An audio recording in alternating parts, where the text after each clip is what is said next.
this month we are, and we're midway through the month now, we're exploring, our month has been inspired by the idea of the summer reading list that shows up in the newspaper at the beginning of the summer. You know, the books that they suggest, the novels that they suggest that are going to be just perfect for the read at the beach when you're on vacation. And I thought how fun that is, that idea of a summer reading list. What if we had our summer reading list here at CLF? Now, they're not novels. They're not adventure novels or steamy romance novels or, mysteries with their twists and turn kind of novels, but instead spiritual books that I have had either on my reading list that I haven't read yet or books that I have loved and wanted to kind of bring back. So that's what we've done this month and are doing is we've taken our summer reading list, and each Sunday we've taken a different book off of, actually it's my summer reading list, I guess, right? And we've taken a book off of it and explored the book briefly, of course, because we can only explore it briefly in this period of time that we have, but nonetheless briefly. And so our first Sunday was Thrive by R.N. Huffington, and we spoke about the 4 qualities of a redefined successful life. Last Sunday we looked at Prosperity by Charles Fillmore, not a new book, not a new one on my reading list. I've read it many times, but I love it. It's a seminal prosperity book, if you ask me. And we looked at 8 spiritual gems, thoughts that will really help our abundance consciousness. And one of those 8 was put God first in our finances. And I offered a challenge for you last Sunday, and I want to just make sure, in case you weren't here, that you know about it, because it's not too late to play if you want to play. And I also want to acknowledge those of you who said yes to playing. And the challenge I offered was a 90-day challenge of putting God first in your finances through that sacred and holy spiritual act of tithing, which means giving 10%, that's what tithe means, of your income to a source or sources of your spiritual support. And for the 90-day challenge, we assume that source is CLF, just to play in that challenge, because if you're going to play, what you're going to get, and those of you who signed up, over 50 of you who did, so by the way, congratulations to 50 of you for doing that, more than 50. What you're going to get each week or every other week is some spiritual support and food from me, specifically from me to you, to help you expand your abundance consciousness and stay in the flow of good. So if you did sign up already, congratulations. If you signed up despite some fear and trepidation, way to go, and having the courage to do that.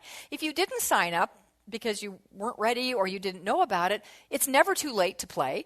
And if you want to sign up today, you absolutely can. There's a form in the pew pocket in front of you, and you can fill it out and take it to the treasure chest that's in the lobby just as you enter that north door, and also pick up a chocolate there as well. There's a little chocolate gold coins that you can pick up. We had those last week as well. So if you want to play, please do. And if you did play and you did sign up, I sent an email out this week about it and welcoming you into it and giving you a spiritual practice. So please make sure you got that and shoot me a little "yes, I got it" email back so that I know that everyone's receiving those emails. All right, so we move to today. Got lots to talk about today.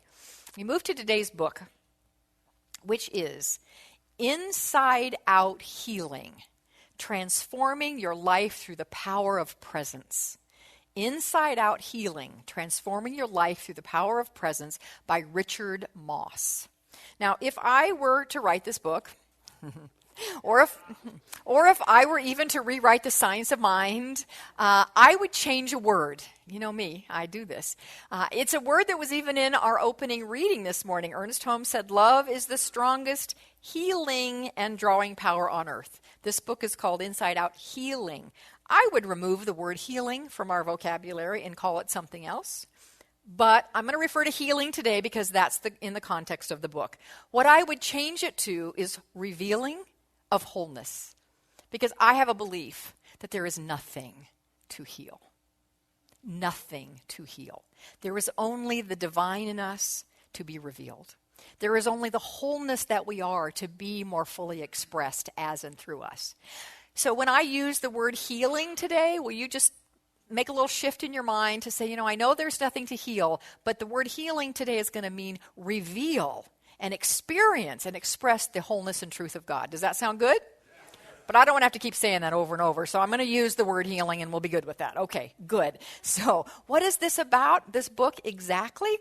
Well, let me share with you from the introduction so you can get a sense from Richard Moss's words what this book is about and where we're going to go today.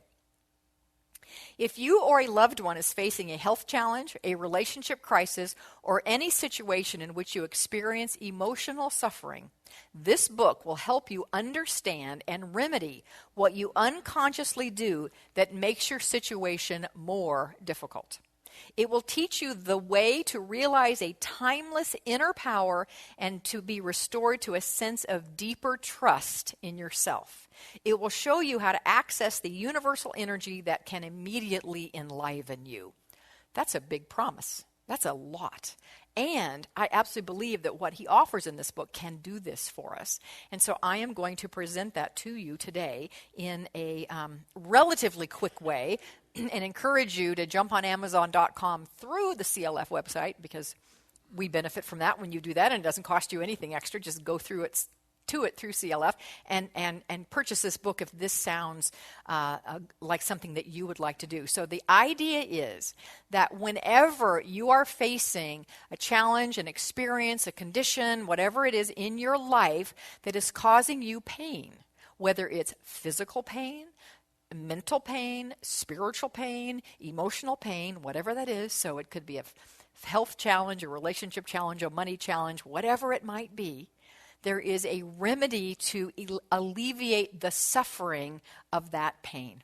And the remedy is, and today we'll get into a practice of how to do this, to return again and again and again to the present moment. Because the present moment is where God lives. In God, there is only the present moment. Our founder, Ernest Holmes, said time and space are unknown in the mind of God. The past and the present are one. And it is in the present moment where God's love abounds. Today's title is Harnessing the Power of Love, and that's what's in the present moment. And in the power of God's love, there is also offshoots, and those offshoots are creative energy. An offshoot is intuition. An offshoot is knowledge and awareness. An offshoot is healing, wholeness, a restoring of physical vitality and health. That happens in God in the present moment. So when we move to the present moment, no matter what's going on, we tap into and connect with that which is in us that can heal us. What causes us suffering, what causes us extra pain, is what we tell ourselves about what is going on. It is a fact of life, a fact, not a truth, but a fact of life that things happen, right? I mean, have you in your life experienced things? And you know what I mean by things, right? By things, I don't mean you won the lottery, yay! And you found the love of your life, yay! And that relationship is amazing, yay! And it's going on forever, yay! And I'm healthy, yay! That's not what I mean by things. Those are all fantastic and lovely, and they happen. But things happen too, yes? Somebody actually this week said to me, she said, well, you know how there was stuff and there was a fan and they hit. And I was like, I don't know what you're talking about. I really didn't. I didn't get it. And she said, well, stuff. I went, she was like, I can't say the word. You're my minister. I can't say. I went, oh, that. Oh, yeah, things, right. That's what happens, yes. So anyway, that's what I'm talking about. There's stuff in our life that occurs that's challenging, and we're kind of making light of it right now. But I know that there are painful things that happen in this world and in our lives. I get that. And with a group this size, I know there's somebody and more than one person sitting out here this morning that has right now a painful something going on. There's probably more than one of you having a painful something going on. But I want to let you in on a little secret. This is kind of an important little secret. As painful as that something might be, there's something even more painful. So as an example, and these examples come out of the book, and I love one of them, and that I'm reading it right now with the Olympics going on. The example was that the pain of, let's say, an athlete getting an injury that knocks them out of being able to perform that athletic experience ever again is, of course, a very, very painful thing. But more suffering happens because that person believes that life is now no longer worth living, which happens. It's devastating. It's devastating to go through a nasty divorce or to lose your beloved to their transition. That's devastatingly painful, absolutely. And more than that, the suffering is added to when we think we'll never love again. So the story we tell ourselves about what happens often causes way more pain and suffering than what actually happens. And when we can move out of the story and into just the what is, the author actually says the what is never as hard and as difficult as what we imagine. So this morning I'm going to give you a tool, a technique, a way to actually move yourself out of the story and into the now moment. And last Sunday I gave you a tool of the treasure map. Remember the treasure map?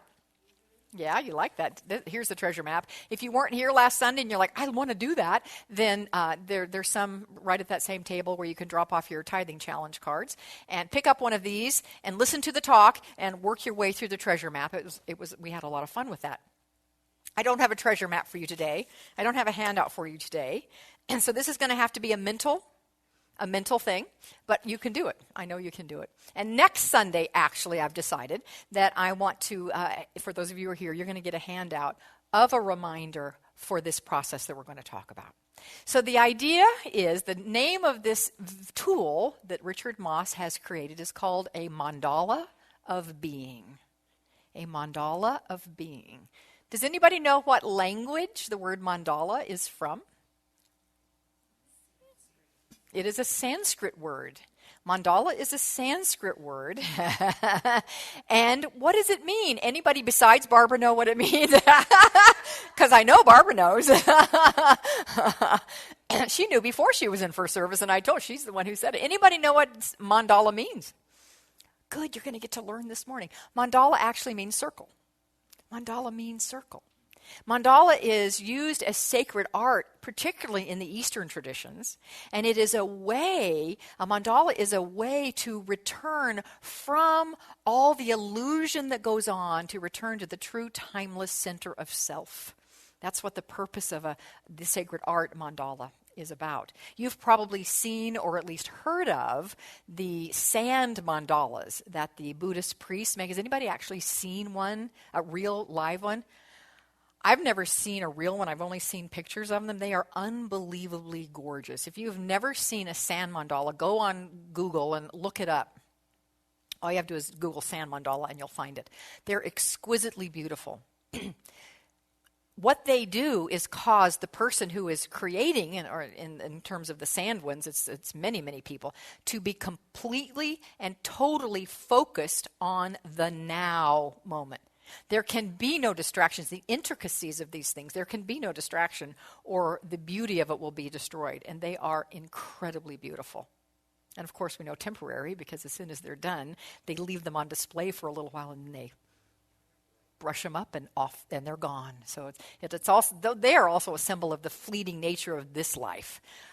But nonetheless, a mandala is a beautiful symbol and practice for returning to center. And the mandala of being is a way to look at this idea and a tool to use. Now, here's the deal.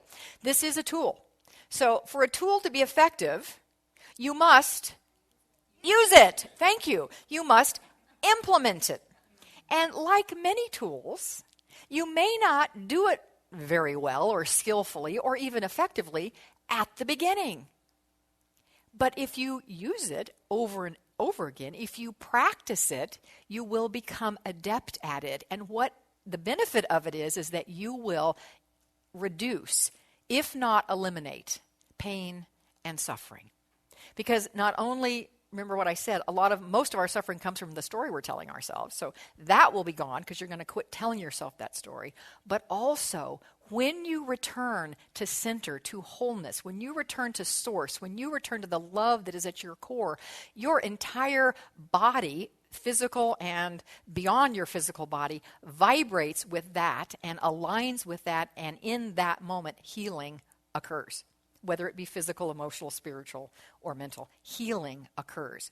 So coming to center, coming into the present, the presence is amazingly important. It reminds me of, and then I'll get to the mandala. It reminds me of an affirmation that my very first spiritual teacher gave me. She was very big on affirmation. She was not a spiritual life coach or a practitioner. She was not a minister. She didn't go to, some church, or she was my therapist, but very spiritual. And she gave us all of her clients, this affirmation, which I know today and I use. It's in my head, and it is, the present is my point of power. Isn't that good? I think we should do that together. The present is my point of power. One more time. The present is my point of power. Nice. So let's talk about this mandala of being. And as a way to help you return to that present point of power. So I want you to get in your mind's eye, and again, next week I'll give you a symbol of this so you can have it to remind you. But today we're going to just use our imagination. Today, imagine a circle. You got that? That's pretty easy, right? Mandala means circle, so we're imagining a circle. The circle is your life. That's your life. That's the fullness of this life experience, this human experience you are having here and now. Inside the big circle of your life is another circle, and inside that inner circle it says now. Now. Present moment. This is the present moment. It is to that inner circle that we're going to return again and again and again. And we will do that today. We will return to that inner circle in a practice. I'll show you how to use this mandala. But for the moment, I want to go to the other places in it that we tend to go to when something is up in our lives. Just touch in with yourself and see if this is not true for you. So, the first place, there's no order and there's no higher or, this is first, second, third. I'll just give them to you in a particular order. Let's just go to the top. So if you here's your circle. If you go north or to 12 o'clock, boom, up here is future. We go to the future. We tell ourselves stories about the future. Now, those stories can run the gamut of, excitement for something that's going to happen to fear and dread and worry that something is going to happen. Yeah, they can run that whole gamut. Usually when we're in a place of upset or concern or pain or whenever something is going on, when stuff is happening, we usually go to the futurizing that is awfulizing, right? We go to the awfulizing future. The what if this, and oh my gosh that, and oh how am I going to survive that, right? We make up stories about what's going to happen. Anybody know somebody who does that? Right up. We make up stories, and when we're making up stories about what is going to happen, what might happen, what we're afraid will happen, are we in the present moment?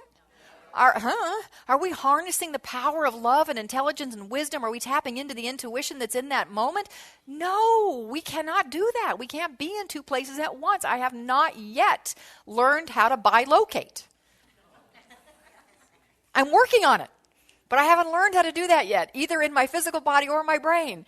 I'm going to be in one place. So if I'm up in the future, I cannot be in this now moment present for what is.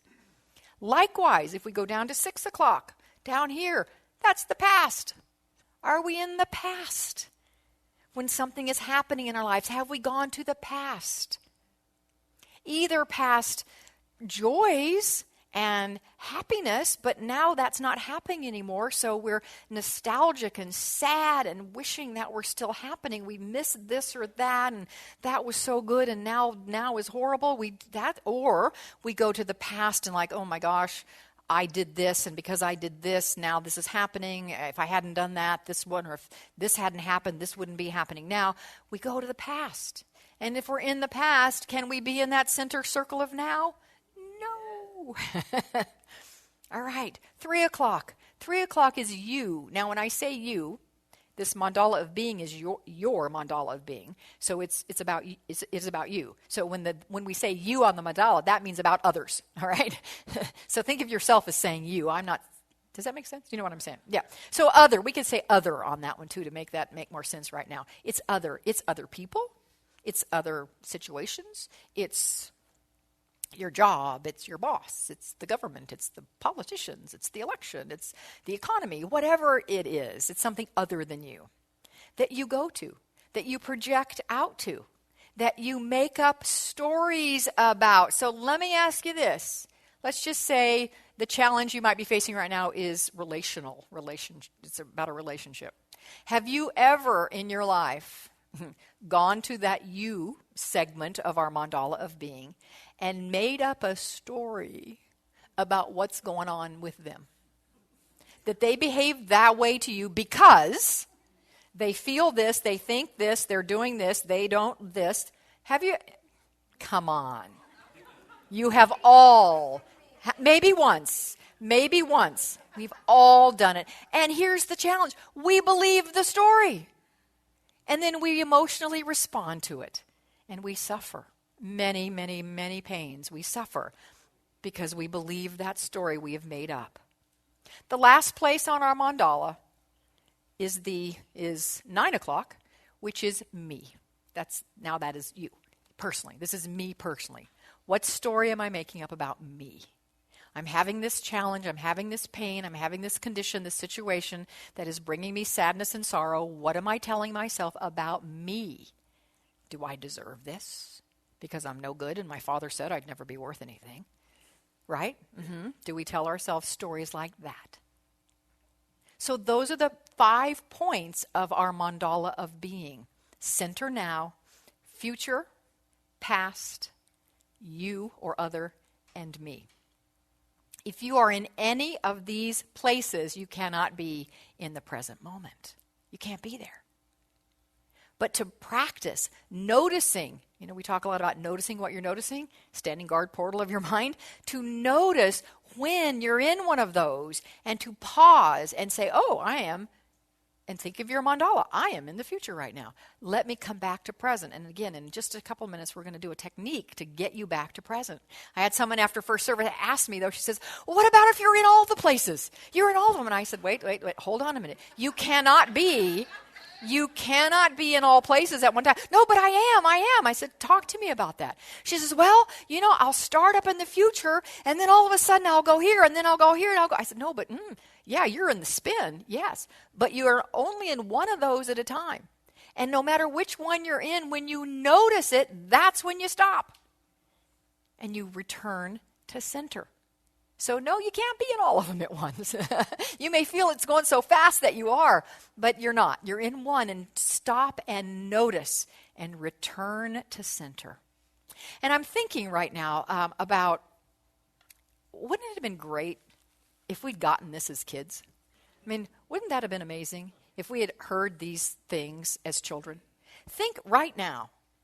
Right in this very moment, I don't know how many kids there are, but there are 20 kids probably in another room who are getting pretty much this message reduced to something that they can understand and get. They're probably going to walk in here with a mandala of being, my guess is, and they're going to beat you to getting yours. You won't get yours till next week.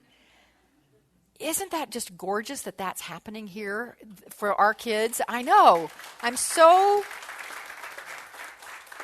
I don't even have words to say how that touches my heart to know that these little beings, who will be adults someday making decisions for our world, are coming in with a consciousness of this, that they're not going to have to unlearn a bunch of stuff. Like, many of us had to unlearn and are still unlearning a bunch of stuff to come to places like this, but they're doing it right now.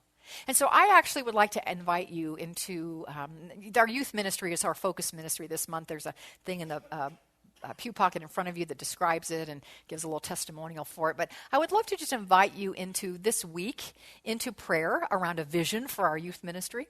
Please support this vision in prayer. And it's a vision to expand our youth ministry from our little ones, because we got a ton of little ones. But we would love to create a program for 8 to 12-year-olds. We don't really have that right now, and we want that, and we have kids who are coming up to that age.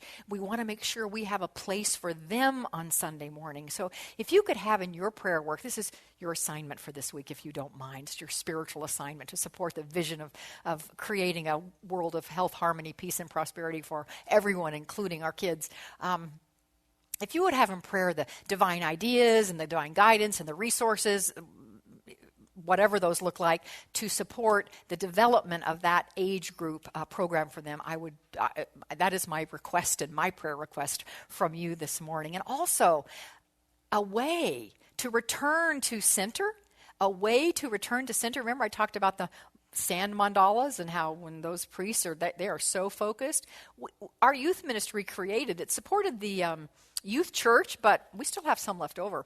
This is a great way. It's a coloring book. It's kind of like the sand mandala.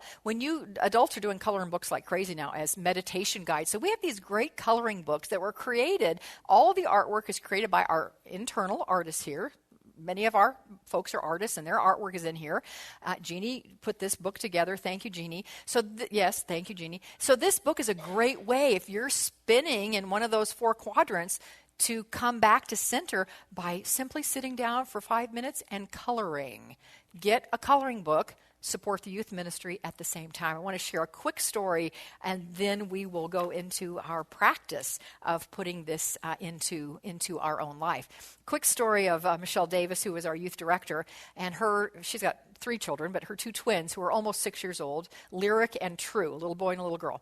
And they come to service every Sunday. And Michele was not in the youth ministry that day. She was actually in here because she's one of our soloists. And one of the other instructors was teaching. And it wasn't teaching this lesson, of course, but it could very well have been, it could have occurred after a lesson like this, because they learned about peace. And of course, peace is right there in that center, that now point, right? When you are in that center, no matter what is going on around you, there will be peace. There cannot be anything but peace. Peace has to be there. So they got that lesson, and then they go home, and it's middle of the week, and Lyric and True, as brothers and sisters can do, Lyric was goading her brother into something. She was trying to get him. She was trying to get a reaction out of him. She was trying to get him to fight back. And he just looked at her and he said, "No, I'm not going to do that because I'm being peace." And then he looks at his mom and goes, "Mom, I'm being peace, right?" And she's like, "Yes, True, you are being peace." That's what's happening in that room. That's exciting. That makes my heart sing. That's living these principles. Our kids are getting it. We're getting it too, but how beautiful that our children are getting it.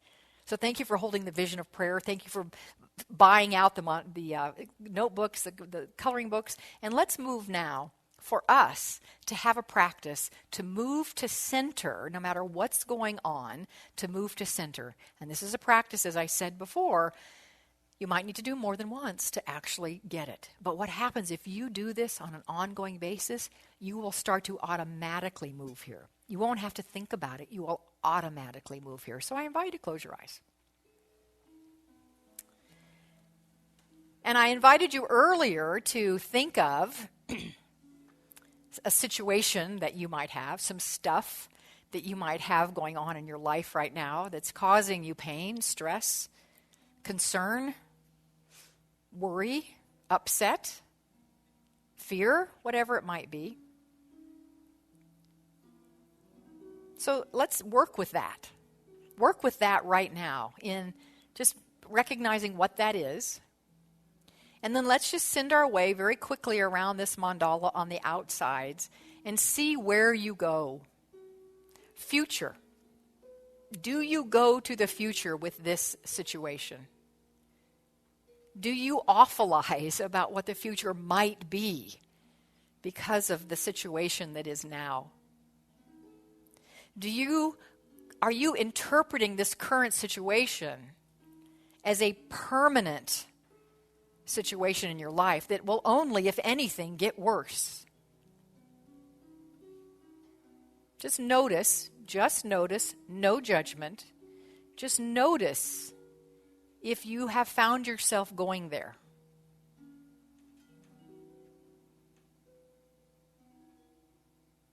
And then take yourself to the past, our 6 o'clock on our mandala dial. Have you found yourself going into the past regarding this situation?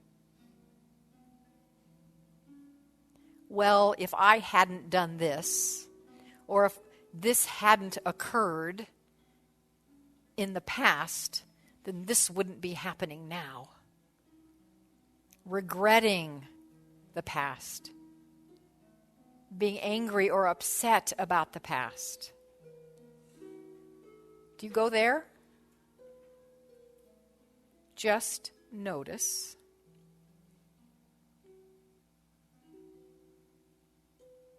What about to 3 o'clock or other? Other people, organizations, events, conditions, circumstances. Do you go there? Usually if that's where you go, if that's where we go, there's blame. There's a making up of a story oftentimes about what someone did or meant when they said this or did that. Do you go there? Around this instance in your life right now? Finally, go to 9 o'clock. That's me. What story do you tell yourself about you? You deserve this challenge? Of course. I'm such a screw up. Why wouldn't this happen? Things like this always happen to me. Do you tell yourself things like that? Again, just notice. And as you're noticing, wherever you might be on this spectrum, realizing you might at different times be in all of them, in each of them at different times. Right now, we're going to consciously go to the center, that circle that says now. And we're going to do it in a slightly modified version of the heart math experience we learned when Greg Braden was with us back in May. And this activity is to consciously take your attention to your heart, the location in your body where your heart is. To move to that heart space, focusing on your physical heart, recognizing and remembering and knowing perhaps for the first time that your heart actually has brain cells. Many of our organs actually have brain cells, but the heart has the most brain cells other than the brain itself. So yes, wisdom does live there. Knowledge, intelligence, intuition, all live there. So we turn our focus to this heart space, placing our hand on our heart, on our chest where our heart is, if that feels like a way to help you remember to keep your attention there. Turn your awareness there, and as you do that, consciously begin to simply slow down your breathing. Slow it down. 5 counts out. 5 counts in.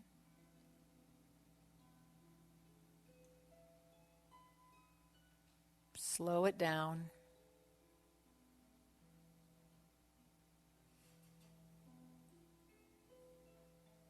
And simply now be present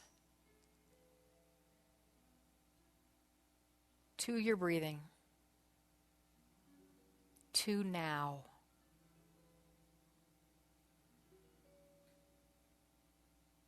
If you find your mind going to future, past, other, or you, bring it back to now. I'm going to be quiet for just a bit and let you simply be present in the now.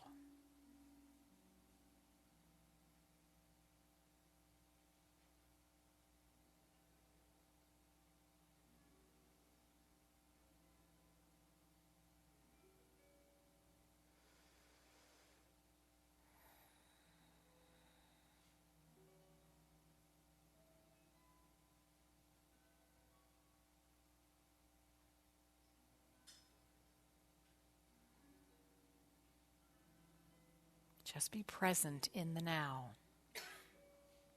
And knowing that in this now, we are harnessing the power of love. And as we harness this power, we are restored to wholeness. And I'm grateful for that. And so it is.